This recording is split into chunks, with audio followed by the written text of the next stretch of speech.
বৃন্দাবন একটি নিত্য লীলা রসস্থল।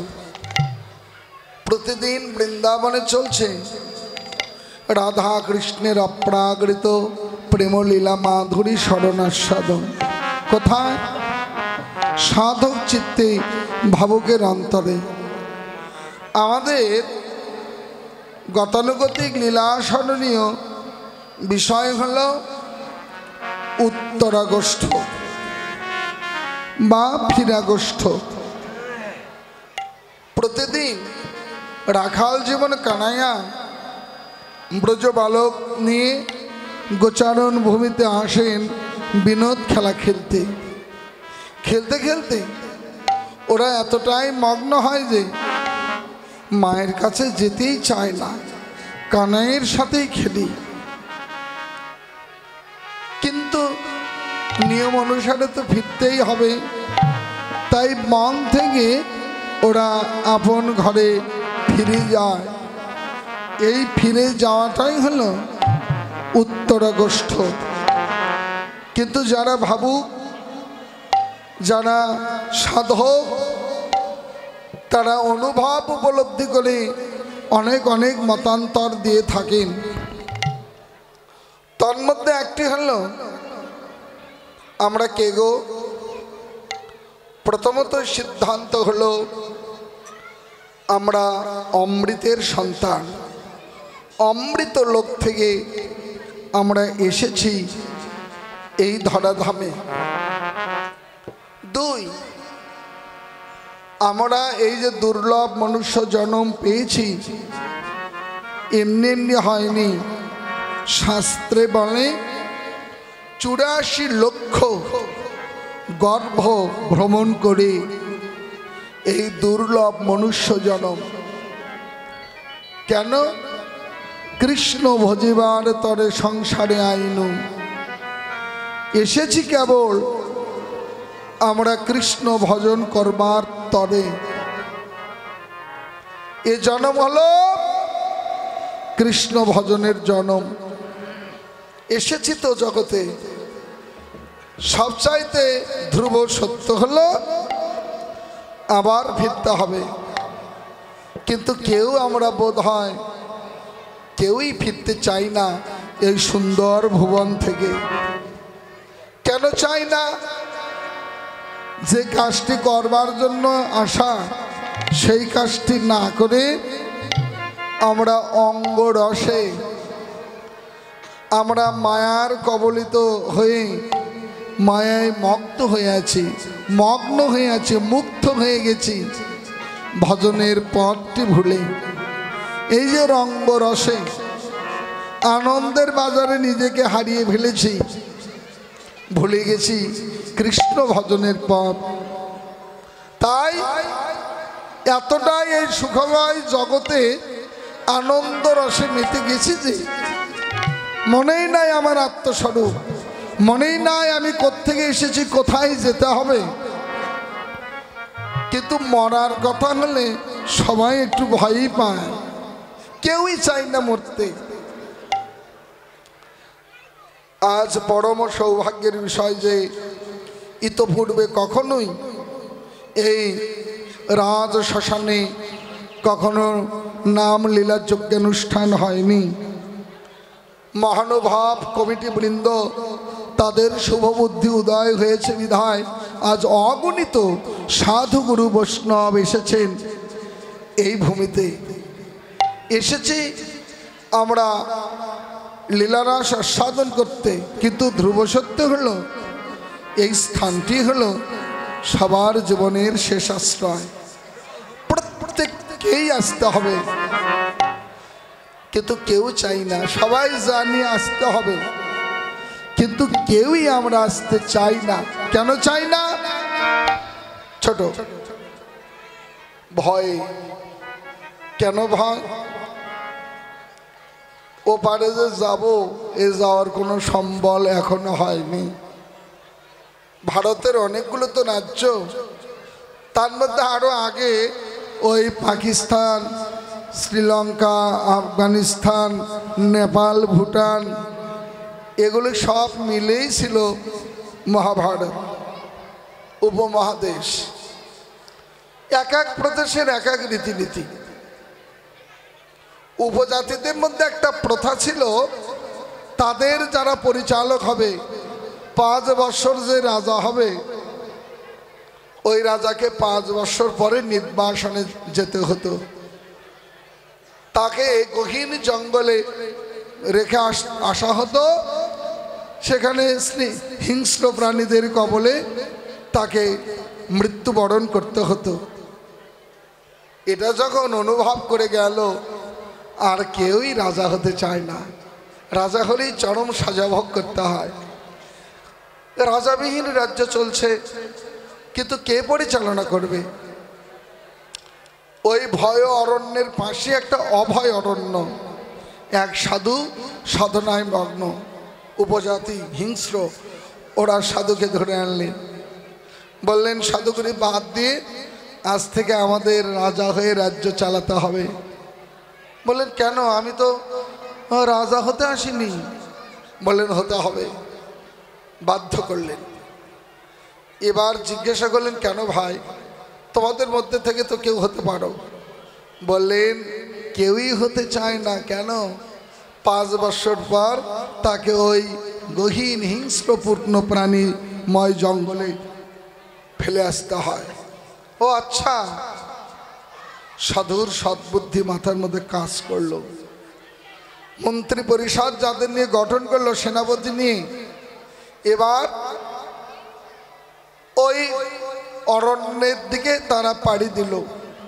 হিংস্র প্রাণী, ওরা ওগুলো এক এক করে মারবার চেষ্টা করলো এবং বলল এই কথাগুলো 5 বছরে কেউ কাউকে বলবে না, তার মৃত্যুদণ্ড দেওয়া হবে। যে কাজগুলো আমরা করছি।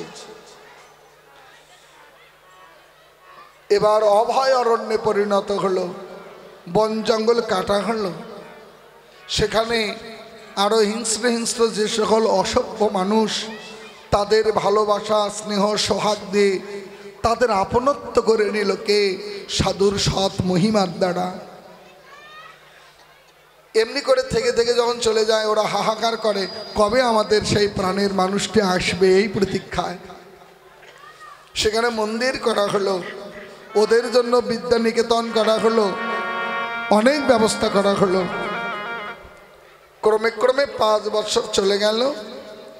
এবার শেষ দিনে ওই রাজারূপ সাধুকে সেই জাহাজ ভর্তিতে খাবার ইত্যাদি দিয়ে তাকে জাহাজে তুলে নির্বাসনে দেওয়া হবে।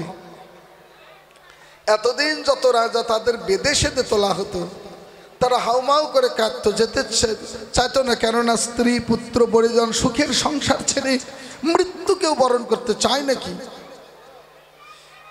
কেউ যেতে চায় না। কিন্তু সাধু আনন্দে ওদের টাটা বাই বাই দিয়ে চলছেন।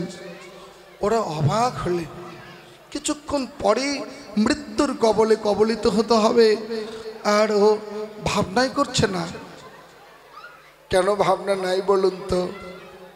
যেখানে যাবে সেখানে গেলে কি ব্যবস্থা হবে সে নিজেই করে রেখেছে, তোর ভাবনা নাই।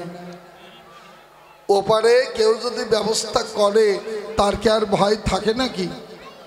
আমাদের ভয় সেখানে, আমরা ওপারের কোনো ব্যবস্থা করি না। আমাদের জীবনে যে প্রত্যেকের উত্তরা কষ্ট আসবে, এই মায়াময় জগৎ ছেড়ে যে যেতে হবে, সেখানে গিয়ে কি হবে, কি পরিণতি হবে, এই ভাবনায় আমরা ভীত। কিন্তু সাধুর ভাবনা নাই। সাধু আগেই ওপারে ব্যবস্থা করেছে। এলেন, বনে ফেলা হলো। সাধু আনন্দ পাচ্ছে, বললেন কি ব্যাপার? এবার সেনাপতি মন্ত্রীরা বললেন কারণ হলো এখানে সাধু আগেই ব্যবস্থা করে রেখেছে, এখানে আর যারা আছে তারা সাধুর জন্য অপেক্ষা করছে। সবাই গেলেন, বললেন ওরা সাদরে বরণ করে নিলেন। বললেন তুমি আর কোনোদিন আমাদের ছেড়ে যাবে না। এই দুর্বৃত্ত উপজাতিগণ অমনি ওরা সাধুর চরণে পড়ে বললেন আমরাও আর ওই জগতে আর ফিরবো না, তোমার চরণেই পড়ে থাকতে চাই। বললেন আমরা আর যাবো না, এই যে সাধুর গুণ, তাই আমরা এই মায়াময় জগতে এসে ভুলে গেছি আমরা যাব কোথায়, এসেছি কেন, কি কর্তব্য আমাদের। আমাদের একমাত্র কর্তব্য হলো কৃষ্ণ ভজিবার তরে সংসারে আইনু, মিছে মায়ায় বদ্ধ হইয়া বৃক্ষ সম হইনু। মায়ার কবলে পড়ে গেছি, ভুলে গেছি ভজনের ভজন হারায় অনন্ত দুঃখী। আমরা কেউ জানি না সুন্দর ভুবন ছেড়ে চলে যেতে, সবাই চাই অনন্তকাল ধরে থাকি, কিন্তু যারা সাধু তারা থাকতে চায় না এই যন্ত্রণাময় সংসারে। এখানে কুত্রাপিও সুখ নাই। এই জগৎটা হলো দুঃখের সাগর, ত্রিতাপ জ্বালাময় সংসার। এখানে শুধুই যন্ত্রণা, তাপ, কষ্ট। প্রধানমন্ত্রী থেকে শুরু করে একজন শ্রমিক পর্যন্ত এমন কেউ নাই যে তার দুঃখ নাই। কোনো না কোনো দুঃখ যন্ত্রণা প্রত্যেককেই প্রতিনিয়ত ভোগ করতে হচ্ছে। একমাত্র সুখ হলো সাধু সঙ্গে, একমাত্র সুখ হলো হরিনাম সংকীর্তনে, একমাত্র সুখ হলো ভক্ত সঙ্গে। তাই রাখাল জীবন কানাইয়া রাখাল বালকদের নিয়ে গোচারণ ভূমিতে এলেন বিনোদ খেলা খেলতে। দুপুর বেলা নাধনানি সূর্য পূজার ছলনায় এসেছিলেন বনে। গোবিন্দ ব্রাহ্মণ সেজে পূজা করে দিলেন, ওরা ঘরে চলে গেল। গোবিন্দ বনের নিভৃত কোণে বসে রাধারানীর বদন ভাবনা করতে লাগলেন। শ্রীদামাদি রাখাল বালকগণ কানাইয়াকে দেখতে না পেয়ে ওরা গেল দাদা বলরামের কাছে। দাদা বলরাম বারুনি পান করে নেশার ঝোঁকে ঝোঁকে দু চোখ বন্ধ করে ভাবনা করছে কানায়ার মধুর মূরতি। শ্রীদামে জানালেন অবসান হলো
শ্রীদাম গিয়ে বলেন দাদা ও মলাই দাদা একবারও কি তাকিয়ে দেখেছো গগনে যে বেলা নাই?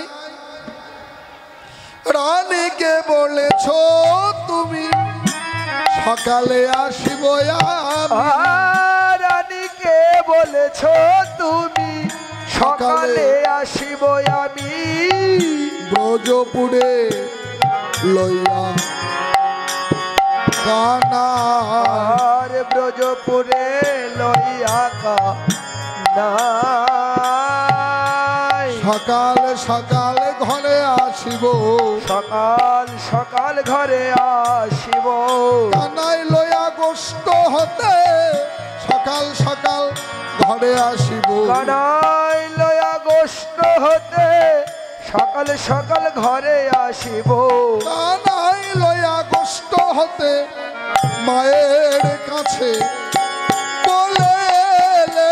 কানাই লয়া গোষ্ঠ হতে মায়ের কাছে বলে এলে, কানাই লয়া গোষ্ঠ হতে সকাল সকাল ঘরে আসিব। ব্রজপুরে লইয়া নাই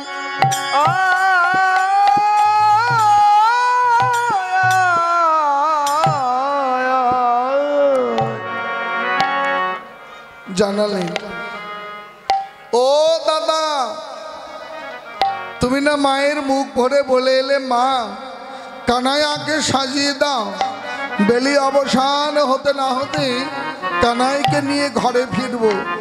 কি গো আমার কথা কি তোমার কানে পড়ছে না? বলরাম বাড়ুনি পান করে দু চোখ বন্ধ করে নিশার ঘোরে সে কানাইয়ের সাথেই খেলছে। ভাবনা ওর দিক বিদিক কোনো জ্ঞানই না। গায়ে একটু ঠেলা দিলেন, কি গো আমার কথা কি কানে পড়ে না? গগনে যে বেলা নাই কানু সে জীবন তার দোসর নাহি কোয়া। আর কানো সে যে বনতার দশর না হে কথার। দিলে আধ না দেখিলে মরে, আহা মরে দিলে আধো না দেখিলে মরে। আহা মরি রে দিলে আধো না দেখিলে মরে। দিবস বইয়া গেল তবু তো দেখিতে নইল। দিবস বইয়া গেল তবু তো দেখিতে নইল। কানাই লইয়া ছাট চলো ঘরে। আহা মরি দাদা। রে কানাই লইয়া ঝাড় চলো ঘরে। ও গো দাদা কানাই লইয়া ঝাড় চলো ঘরে। ও দাদা তাকিয়ে দেখো কখনো বেলা নাই, সে যে মায়ের একা গোপাল। সে যে মায়ের একা গোপাল। কানাই বিনে মায়ের আর কেহ নাই। কানাই সে যে মায়ের একা গোপাল। ওরে সে যে মায়ের একা গোপাল। কানাই বিনে মায়ের আর কেহ নাই। সে যে মায়ের একা গোপাল। কানাই বিনে মায়ের আর কে হই নাই। চলো সবে মায়ের ঘরে যা। কানাই বিনে মায়ের আর কে হই নাই। সবে মায়ের ঘর কানাই বিনে মায়ের আর কে হই নাই। সে যে মায়ের একা গোপাল। গৌড় হরি বল। তো বলেন ও দাদা কানাই ছাড়া মায়ের আর কে আছে বলো? যাকে তিলার্থ কাল না দেখলে মা দণ্ডে 10 বার মরতে যায়, সেখানে সারাদিন হয়ে গেল, দিবস বইয়া গেল তবু তো দেখিতে নইল। কানাই নয়ে ঝাড় চলো ঘরে। ও দাদা কানাইকে দেখতে না পেয়ে মা যদি মরেও যায়, মাকে বাঁচাবার একটা পথ আছে। তুমি বেনুর ধ্বনি করো। তোমার বেনুর ধ্বনি যখনই মায়ের কানে প্রবেশ করবে, মায়ের মৃতদেহে প্রাণ সঞ্চারিত হবে। আর একটি কাজ হবে, কানাই যে বনি থাক, তোমার বেনুর ধ্বনি কানুর কানে গেলেই ও যেখানেই থাক অমনি ছুটে আসবে। আমরা কানাইকেও পাবো, মাকেও বাঁচাবো। তাই একবার বাজাও না, হাকো ধেনু পুরো বেনু কোথা আছে ভাই কানু, হাকো ধেনু পুরো বেনু কোথায় আছে ভাই কানু, বেনু রবে জীবে নন্দ রানী, বেনু রবে জীবে নন্দ রানী, পুরুষোত্তম গুণী শুনি শ্রীদামের বাণী, পুরুষোত্তম গুণী শুনি শ্রীদামের বাণী, পুরুষোত্তম গুণী শুনি শ্রীদামের বাণী, পুরুষোত্তম গুণী শুনি শ্রীদামের বাণী, হরষিত রাম গুণমণি, হরষিত রাম গুণমণি। বৈষ্ণব কবি হাসতে লাগলেন। এ দেখে বলরাম শুনছেনই না, গায়ে ঠেলা দিলেন, চমকে উঠলেন। কি গো দাদা, কখন থেকে বলছি তুমি তো শুনছো না। অমনি কি হলো জানেন? বলরামের দু চোখ ভরে জল এলো। শ্রীদাম ভাবলেন সারা জীবন দাদাকে রাগ দেখেছি, দাদার চোখে তো জল দেখিনি। হঠাৎ, ও দাদা, আমার কথায় কি কোনো কষ্ট পেলে নাকি? কাঁদছ কেন? বলরাম শ্রীদামকে বুকে জড়িয়ে ধরে হুক হুক করে কেঁদে বলতে লাগলেন, আমি দেখতেছিলাম কানাইয়াকে, আমি দেখতেছিলাম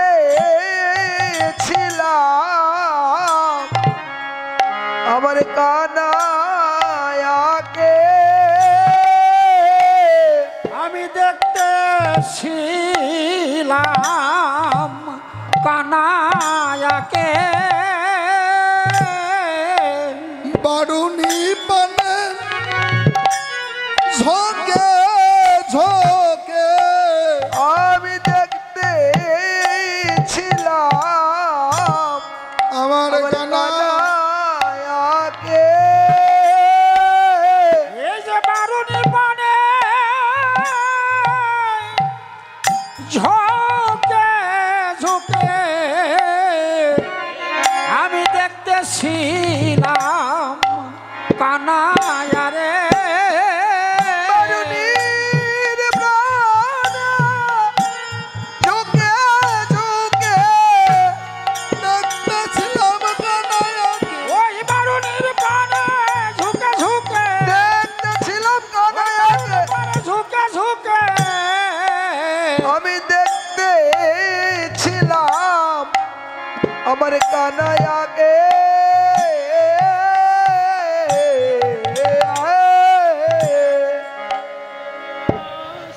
বললেন দেখ ভাই, এতক্ষণ দু চোখ বন্ধ করে আমি আমার কানাইয়ের সাথেই ছিলাম, দিলি তো তুই সঙ্গ হারা করে।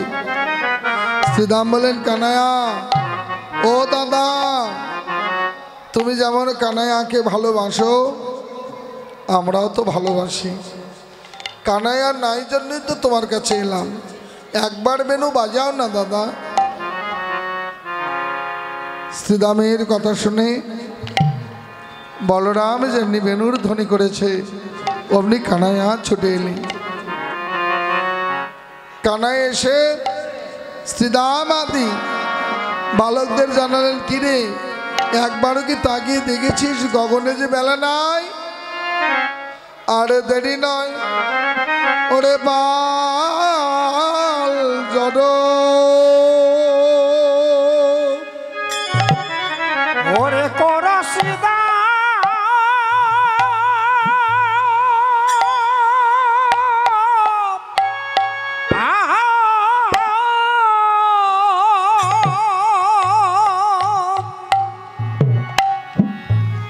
ওরে সারদা উশি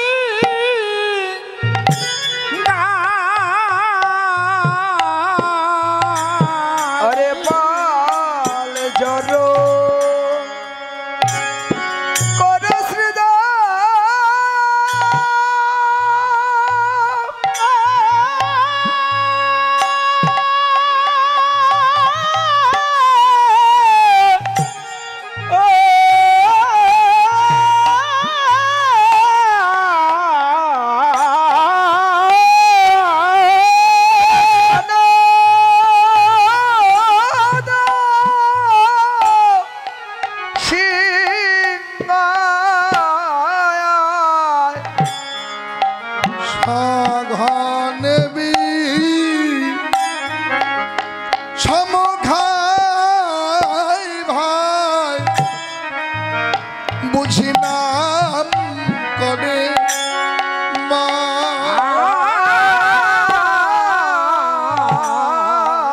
সঘনবি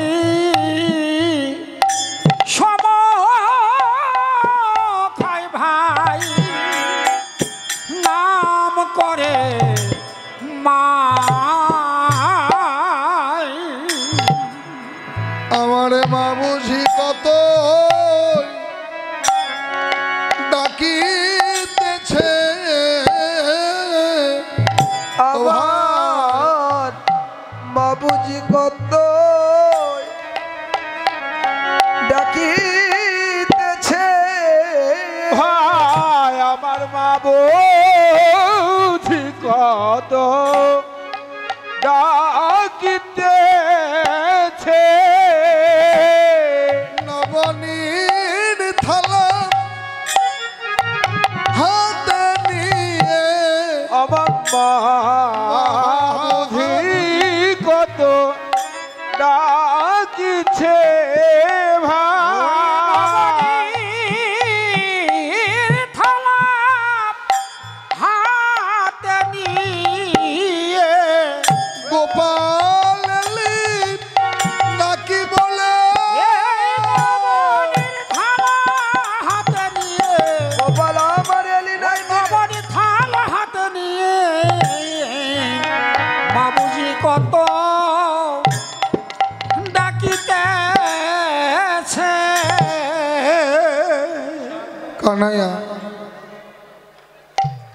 ঝরঝর করে কাঁদছেন কেন? সদ্য প্রস্ফুটিত পদ্মের মতো যার বদন কোমল একেবারে মলিন হয়ে গেল, চোখ দুটো জলে ভরা, ঝরঝর করে কাঁদছেন। কে? যিনি কিনা অনন্ত কোটি বিশ্ব ব্রহ্মাণ্ডের অধীশ্বর ভগবান, যাকে পাবার জন্য কত যোগী ঋষি মণিধেনী রাজা জমিদার সমস্ত সুখৈশ্বর্য পরিত্যাগ করে, যাকে এক পলক দেখবার জন্য বনচারী হয়ে যায়, পাহাড়ে গাছের কোটরে অরণ্যে কেঁদে কাল কাটায়, সেই ভগবান কিনা সামান্য এক আভিরিনী গোয়ালিনী মায়ের জন্য এমন ব্যাকুল হয়ে কাঁদছেন।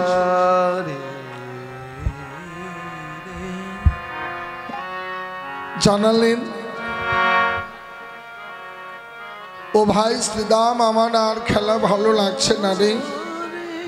আমার মনে হচ্ছে আমার মা এই ব্রজের পথে পথে গোপাল প্রাণ গোপাল বলে কতই না ডাকছে আর কাঁদছে।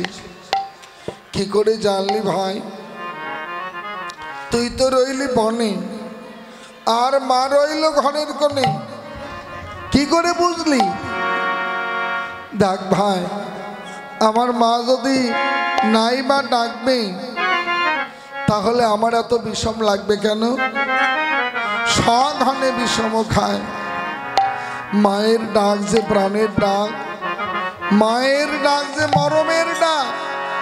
ছেলে যতই দূরে থাক, মায়ের যখন মনে পড়ে তখন ছেলে সেখান থেকে অনুভব করে যে আমার মা আমায় ডাকছে। দেখ ভাই, আমার মায়ের ভালোবাসার কথা আমি তোকে কি বলবো, তবে একদিনের কথা বলি শোন। আমি একদিন মায়ের নড়ি চুরি করেছিলাম।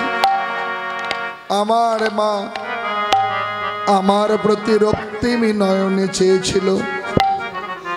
আমি মায়ের ভালোবাসা পাবার জন্য আমি লুকিয়েছিলাম আমাদের ঘরের কোণে। আমার মা আমায় দেখতে না পেয়ে সমস্ত ব্রজবাসীর ঘরে ঘরে তন্ন তন্ন করে খুঁজেছে। এক গোপীকে গিয়ে বললেন, ও ব্রজাঙ্গনা, তোদের ঘরে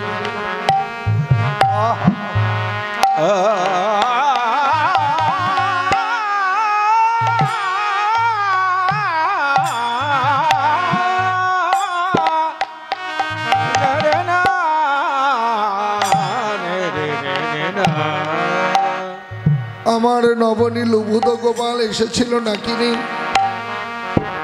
গোপিকাটি বললেন, না মা, আজ তো তোর দুষ্ট গোপাল আসেনি।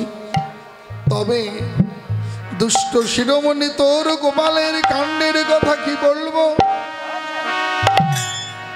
কতটুকুই বা খাবে, চাইলেই ননি দিতে পারি, কিন্তু সে খাবে না, চুরি করে খাবে। মুঠো মুঠো বানর সেনাদের দেবে, ছড়িয়ে ছিটিয়ে অনিষ্ট করবে। কাল হাতে নাতে ধরেছিলাম, শাসনের ভাষায় বলেছিলাম, জাদুরে নীলমণি রে, পরের ঘরে ননি চুরি করতে নাই। ছোট্ট তোর দুধের ছাওয়াল আমার মুখের ওপর বলল, মা, আমি তো কোনোদিন পরের ঘরে ননি চুরি করি না। আমি জানি এই বৃন্দাবনে যশোদার ঘর যেমন আমার ঘর, এই বৃন্দাবনে সবার ঘর। আমি আমার ঘর মনে করে ননি চুরি করি।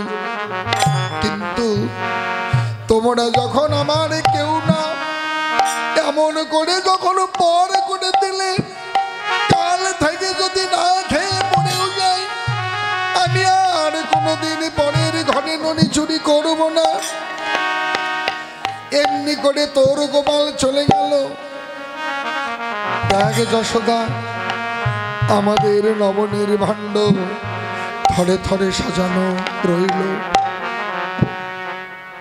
মা ভাবলো, সত্যি সত্যি আমি প্রজে নাই, বৃন্দাবন ছেড়ে চলে গেছি। আমার মা গোপাল গোপাল বলে চিৎকার করে কাঁদতে লাগলেন। সাগর ছাছা মানিক আমার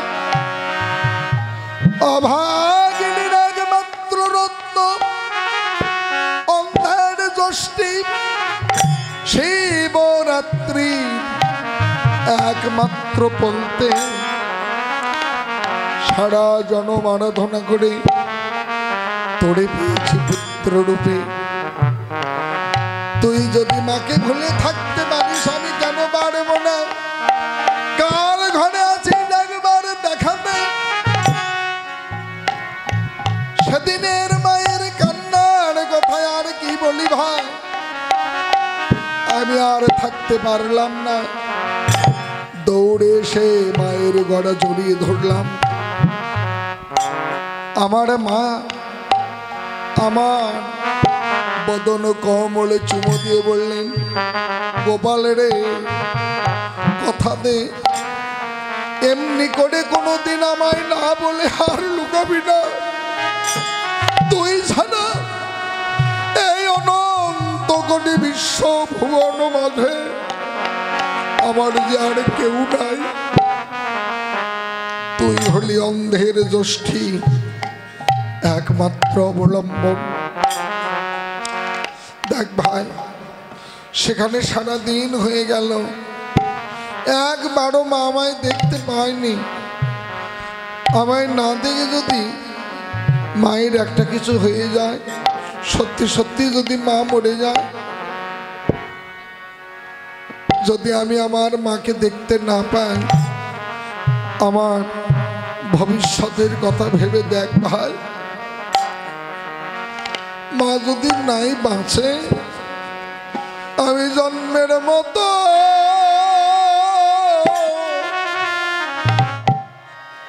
হারা হব ভাই। আমি জন্মে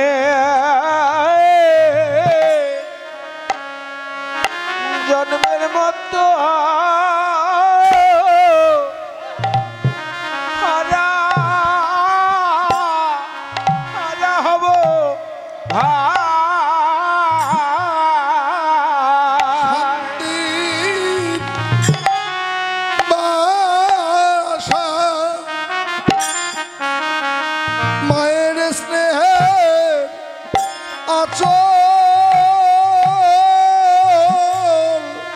জনমে জন্মে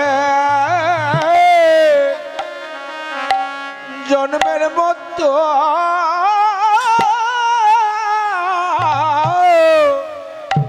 হারা হারা হব আমার শান্তির বাসা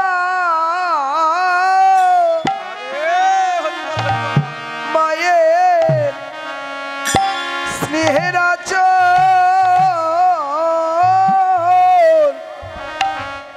আমি জনমের মতো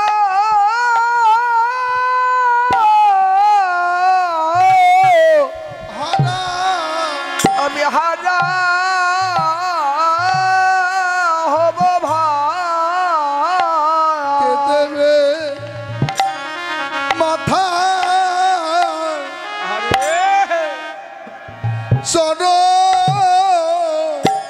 চরণ ধুলি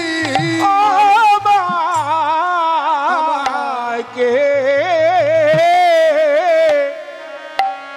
কে দিবে মাথা তোর চরণ ধুলি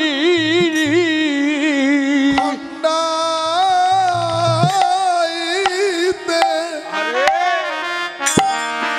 সকল অমঙ্গলি আমাকে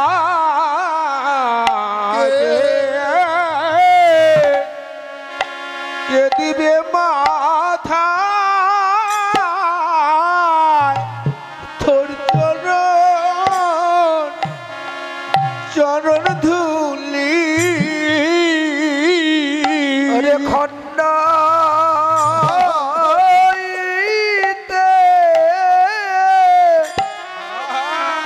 সকল গলি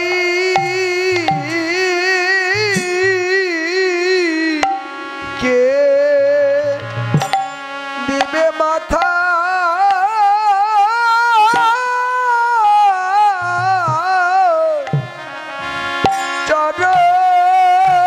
চরণ ধুলি বুঝলে কি আর পাবো তারে আমি খুঁজলে কি আর আমি পাবো তারে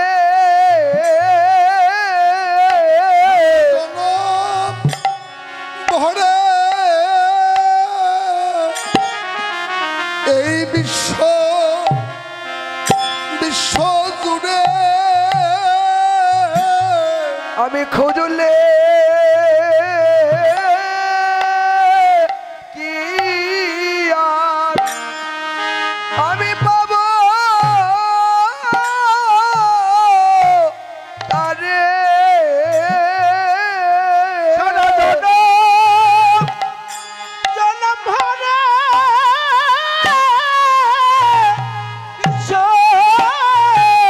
ঘুরে আর কে আছে ভরে বিশ্ব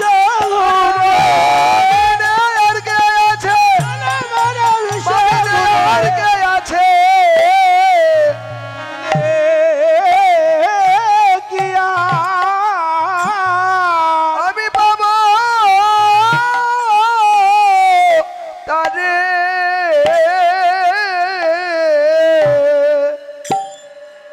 কানাইয়া শ্রীরাম আদি বালকদের বললেন, দেখ ভাই, সারাদিন হয়ে গেল, মা যদি আমায় না দেখে, সত্যি যদি মরে যায়, তাহলে বিশ্ব ব্রহ্মাণ্ড তন্ন তন্ন করে খুঁজলেও কি আমি আমার মাকে পাবো নাকি? কানাইয়া জানালেন, আজও মাঠে আমাদের বিলম্ব দেখিয়া রাজু মাঠে আমাদের বিলম্ব দেখিয়া হেন বুঝি কান্দে মা পথ পানে চাইয়া আর হেন বুঝি কান্দে মা কত পানে চাইয়া আমি যে মায়ের একা গোপাল আমি যে মায়ের একা গোপাল আমার মায়ের আর কেহ নাই মায়ের একা গোপাল আমার মায়ের আর কে হয় নাই আমি যে মায়ের একা গোপাল আমার মায়ের আর কেহ নাই মাকে আমার মা বলিবা আমি মায়ের আর কে হয় নাই একা গোপাল আমার মায়ের আমি যে মায়ের একা গোপাল আমি ছাড়া আমার মায়ের যে আর কেউ নাই ভাই তাই আর দেরি না ঘরে চল কানাইয়া জানালেন বেলি অব সান হলো আর চলো যাই ঘরে ওরে বেলি আব সান হলো। হলো চলো যাই ঘরে মায়ে না দে পরাণ কেমন জানি করে আর ওরে মায়ে না দে খেয়া পরাণ কেমন জানে করে মা বিনিয়া কেবাই আছে আমার মা বিনে আর কে আছে আমার মা বিনে আর কে আছে যে জন ক্ষুধাই সুধা যুগিয়েছে জগতে মা বিনে আর কে আছে যেজন খোদা সুধা যুগিয়েছে যুগিয়েছে মা বিনে আর কে ভাই আছে ক্ষুধাই সুধা যুগিয়েছে যেদিন সে খেতে শিখি নাই ভাই খোদাই সুধা যুগিয়েছে খেতে শিখি নাই ভাই খোদাই সুধা যুগিয়েছে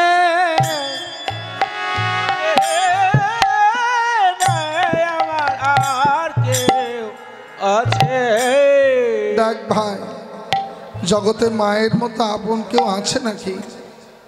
যখন আমি ছোট্ট ছিলাম চেয়ে খেতে শিখি নাই, শীত গ্রীষ্মে রোদে বৃষ্টিতে মা আমায় বুঝে আমায় ক্ষুধার সময় তার স্তন সুধা পান করি আমায় বড় করেছে। দেখ ভাই সেই মাকে ভুলে আমি থাকি কি করে? এমনি করে কানাইয়া কত কথাই না বললেন, গৌর লীলাতেও পেলাম, আবারও বৃন্দাবন লীলাতেও ভগবানের মায়ের জন্য কত ভাবনা। কেন জগৎজীবকে শিক্ষা দিচ্ছেন, আমরা কি শিক্ষা পেলাম? এই যে কত কাল ধরে কীর্তনগুলো হয়ে আসছে, এই কীর্তনগুলোই করা হয়, তারপরেও দেখা যায় যে বাবা মার ৫-৭টি ছেলে, সে বাবা মার দুঃখের পারাবার নেয়। এক মাস করে ভাগ বাটোয়ারা করেও বিনা চোখের জলে সেই বাবা মার অন্ন জোটে না। এক হাতে যারা ৫-৬০টি ছেলে মেয়েকে মানুষ করলেন, তাদের সংসার হয়ে গেল, সেই ৫-৭ জন মিলেও বিনে চোখের জলে বাবা মার ভাত জোটে না। এই কি শিক্ষা? এই সভ্য জগতের সুশীল সমাজের এই অনন্ত কোটি বিশ্ব ব্রহ্মাণ্ডের যত জীব আছি, তার মধ্যে শ্রেষ্ঠ জীব হলো এই যে মানুষ, এই যে মানব কুল। যাদের এই বোধ বুদ্ধি নাই, তাহলে সে জীবের দুর্গতি ছাড়া আর কি হতে পারে? ভগবান শ্রীকৃষ্ণ তারপরেও ব্রহ্মাকে বললেন, হে ব্রহ্মদেব, এই জগতে আমি আমার ভক্তকে 3 রকমের দৃষ্টি দিয়ে থাকি, ভালোবেসে থাকি। কিভাবে?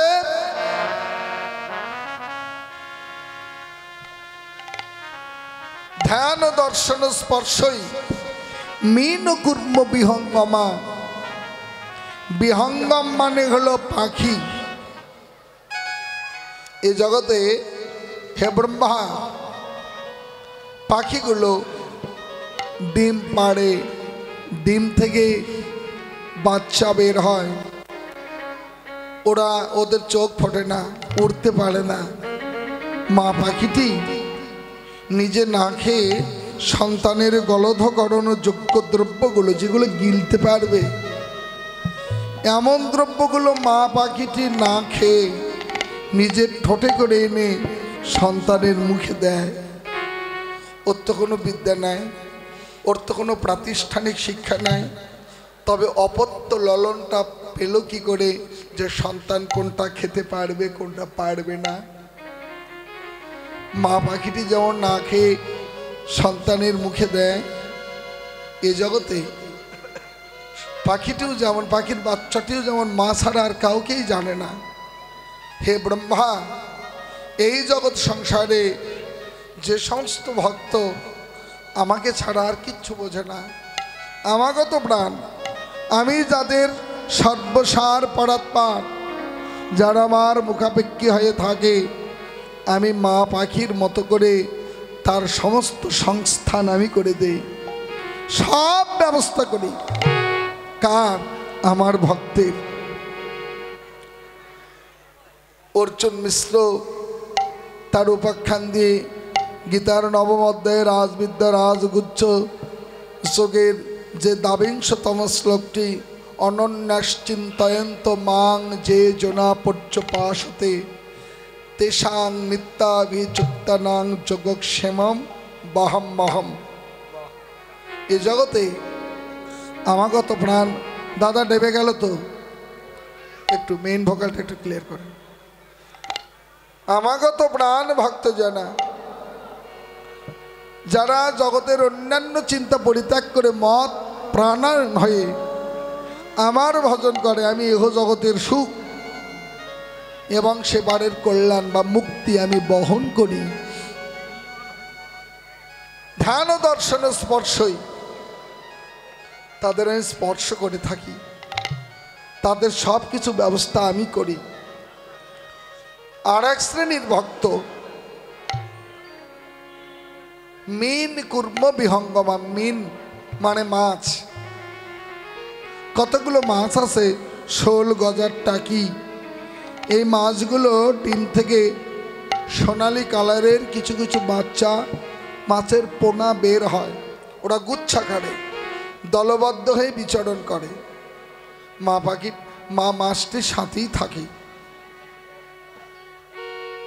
জলের তলে নিমজ্জিত থাকে, ওদের পেছনে পেছনে ছোটে। কেন? কোনো বহিঃশত্রু যেন আক্রমণ না করে, তাই মাঝে মধ্যে উপরে উঠে আবার জলের মধ্যে চলে যায়। হে ব্রহ্মা, এই জগতের যে সমস্ত ভক্ত জানে ভগবান আছে, কিন্তু ভগবানের প্রতি অচলা ভক্তি বা বিশ্বাস নাই, আমার কর্মই আমায় করতে হয়, এই যে আমার আমিত্ববোধ যাদের, তাদের আমি এই পাখির বাচ্চার মতো খাবারের ব্যবস্থা করি না, তাদের নিজের ব্যবস্থা নিজেকেই করতে হয়। তবে আমি তাদের চোখের দেখাটুকু দেখি। তাদের সর্বতভাবে আমার দায়িত্ব পড়ে না। এবার মিন ও কুর্ম বিহঙ্গমা, মিন গেল, এবার কুর্ম মানে কচ্ছপ। এই প্রাণীটির একটা বৈশিষ্ট্য হলো জলে থাকে আর ডাঙায় ডিম পাড়ে। বালুর মধ্যে ডিমগুলো রেখে জলের মধ্যে একটি জায়গায় সে ধ্যানস্থ অবস্থায় থাকে। যতক্ষণ না ডিমগুলো থেকে বাচ্চা বের হয়ে নিজের কাছে না আসে কোথাও যায় না, কিচ্ছু খায় না। কি করে বোঝা গেল? ভাগবতী ও ঋষিবৃন্দ জানালেন কি করে বোঝা গেল? ওই মা কচ্ছপকে যদি কেউ ধরে ফেলে, মেরে ফেলে, তখন ওই ডিমগুলোর থেকে আর বাচ্চা বের হয় না, নষ্ট হয়ে যায় সব ডিমগুলো। তাহলে সম্পর্ক কি? জলের মধ্যে থেকে ভাইব্রেটরের মাধ্যমে সেখানে তাপ সঞ্চার করতে থাকে। ঠিক হে ব্রহ্মা, এ জগতের যে সমস্ত জীব ঈশ্বর ফিশ্বর বলে কিচ্ছু মানে না, কিচ্ছু নাই, কিচ্ছু হয় না, সব ন্যাচারাল প্রাকৃতিক নিয়মেই সব চলছে। এমন মায়ার খোলসে যারা আবৃত আছে, আমাকে চেনে না, ভুলে গেছে, তাদের আমি দূর থেকেই কৃপা দৃষ্টি দিয়ে রাখছি। মা কচ্ছপটি যেমন অপেক্ষা করে কবে আমার সন্তান তার খোলসটি ভেঙে, আবরণটি ভেঙে আমার কাছে আসবে, আমিও এই অনন্তময় মায়াবদ্ধ জীব কবে মায়ার শৃঙ্খল মুক্ত হয়ে আমার কাছে হা কৃষ্ণ গোবিন্দ বলে ছুটে আসবে, সেদিন আমি আত্মসাৎ করে নেব।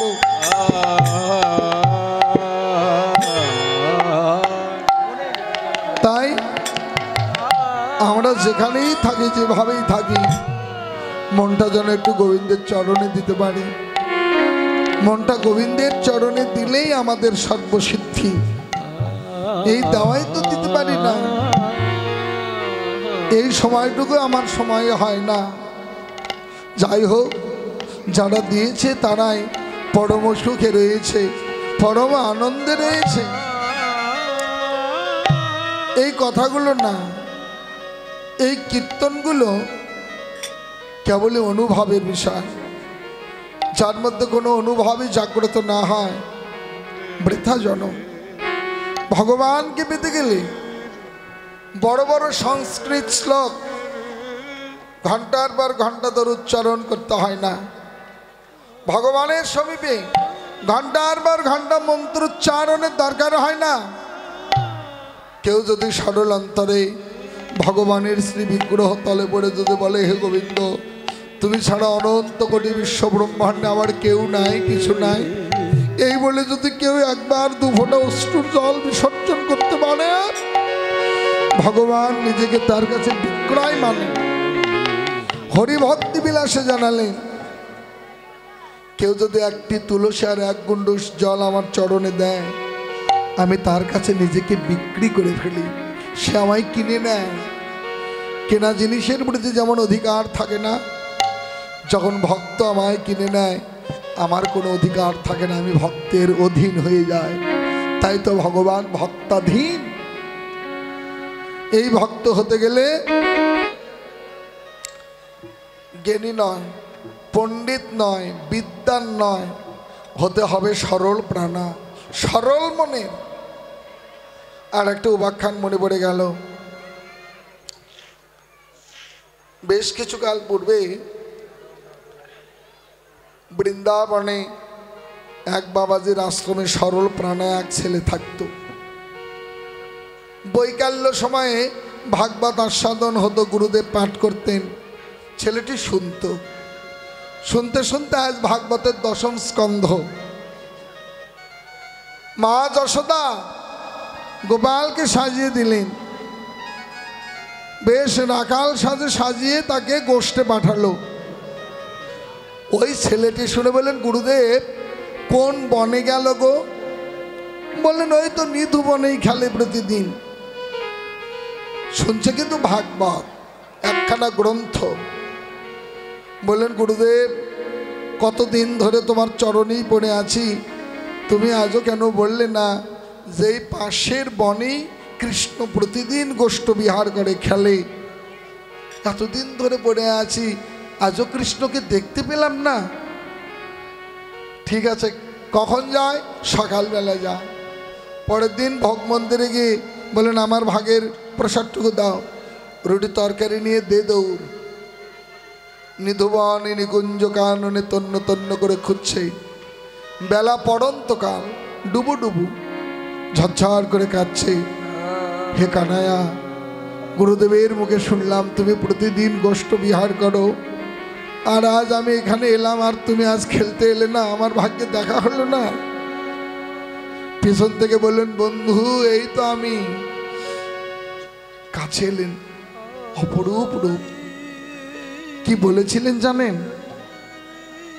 বলেছিলাম বন্ধু তোমার রূপের কথা আমি গুরুদেবের মুখে যা শুনেছিলাম তুমি তার থেকে অনেক সুন্দর, তোমার অত রূপ গুরুদেব বলতেই পারেনি। গোবিন্দ বললেন আমার বড্ড ক্ষুধা লেগেছে রে, কিছু আছে সারাদিন খেলতে খেলতে খাইনি। ও আছে তো, মানে ভগবানই মনে করে দিলেন ভক্তকে ওই রুটি তরকারি।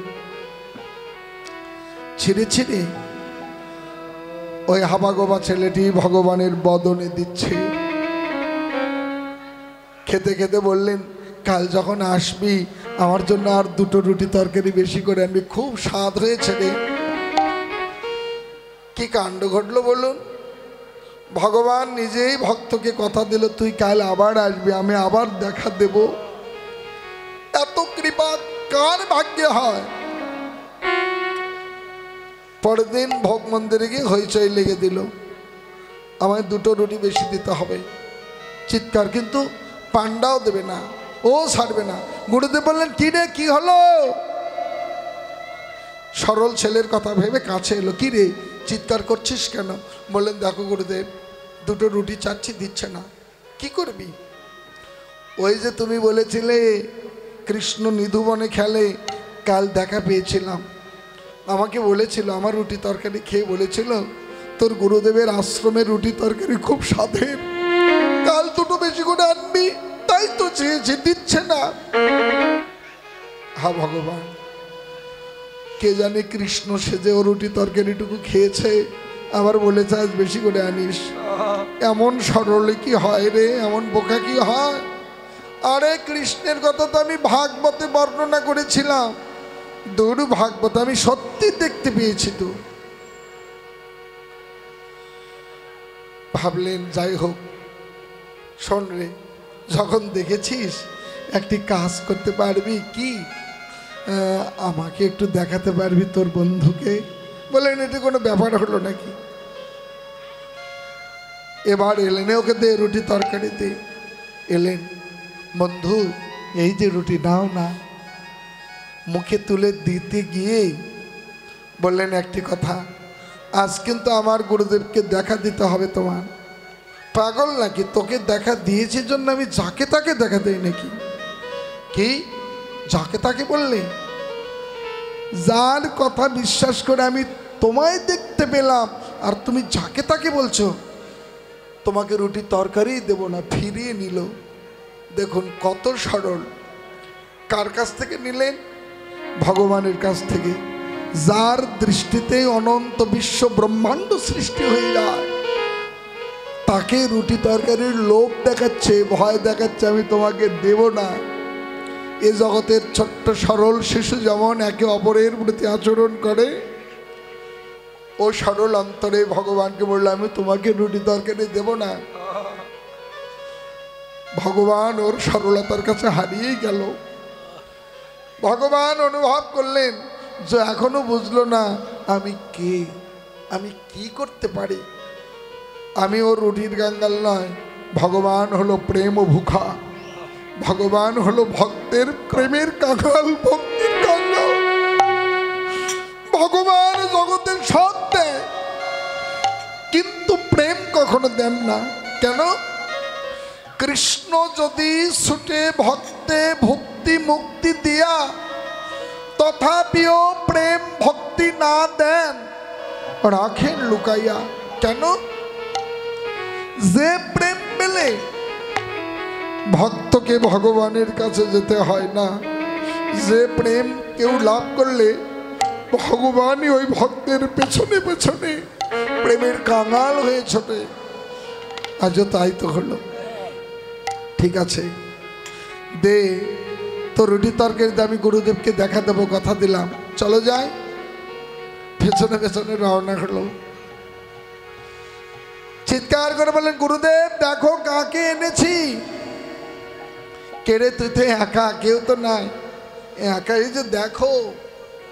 গুরুদেব হাসলেন, কি পাগল, কেউ নাই, বলছে কৃষ্ণকে এনেছি। কিন্তু গুরুদেব দিলেন, না না, কৃষ্ণ অঙ্গ গন্ধ তো নাকে এলো, চন্দন চর্চিত সেবিত গন্ধ, যেখানে গন্ধ আছে সেখানে বস্তু অবশ্যই আছে। ওরে কৃপা করে তোর বন্ধুকে বল আমাকে একটু দর্শন দিক, যদিও না থাকবে গন্ধ তো আসে না। কি দেখতে পাচ্ছ না? এই যে দেখো, যেমনি গুরুদেবকে স্পর্শ করেছে, দেখা মানুষের স্পর্শ পাওয়া মাত্রই দর্শন হয়ে গেল।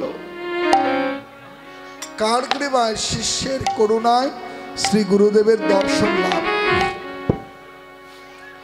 শ্রীকৃষ্ণকে দেখবা মাত্র রূপে মূর্ছা গেলেন, অচৈতন্য হলেন। পরে জ্ঞান ফিরল। কি কাণ্ড ঘটল জানেন? কৃষ্ণকে প্রত্যক্ষ পেয়েও গুরুদেব গোবিন্দের চরণে ষষ্ঠাঙ্গে প্রণাম না করে ওই হাবাগোবা সরল ছেলেটিরই পায়ে লুটিয়ে পড়লেন, চরণ জড়িয়ে ধরে বললেন, তুই ভাগ্যবান, তোর করুণায় আমি গোবিন্দ দর্শন পেলাম, একবারে দে দে মাথে চরণ ধুলি। একবার দে দে মাথে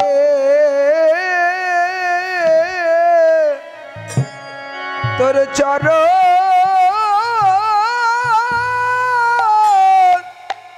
চরণ ধুলি।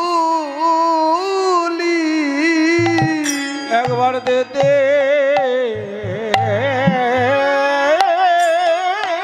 মাথে তোর তোর চরণ ধুলি। একবার দে দে মাথে তোর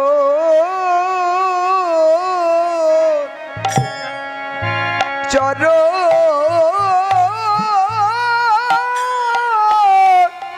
চরণ ধুলি। একবার দে দে মাথে তোর, ও তোর চরণ ধুলি। একবার দে দে মাথে তোর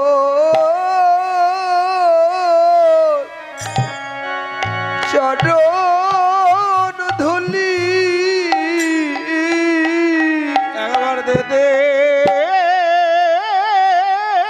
মাথে তোর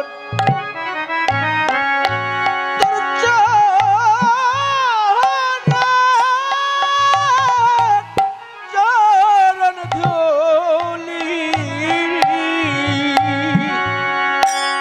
একবার দে দে মাথে তোর, তোর চরণ ধুলি। যেন কৃষ্ণ সেবা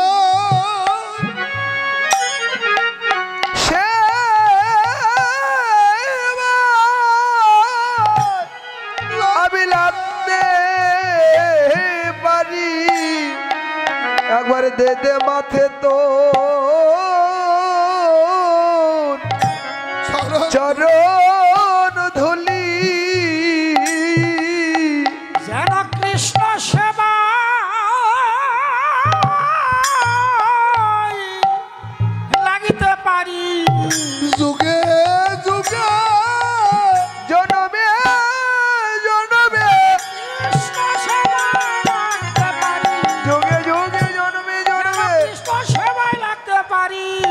একবার দে দে মাথে তোর চরণ ধুলি। এমনি সরল অন্তর হলেই গোবিন্দ লাভ, আর কিচ্ছু না। ঘন নাম দাসে কহে শুনি কানায়ের বল, আর ঘন নাম দাসে কহে শুনি কানের বল।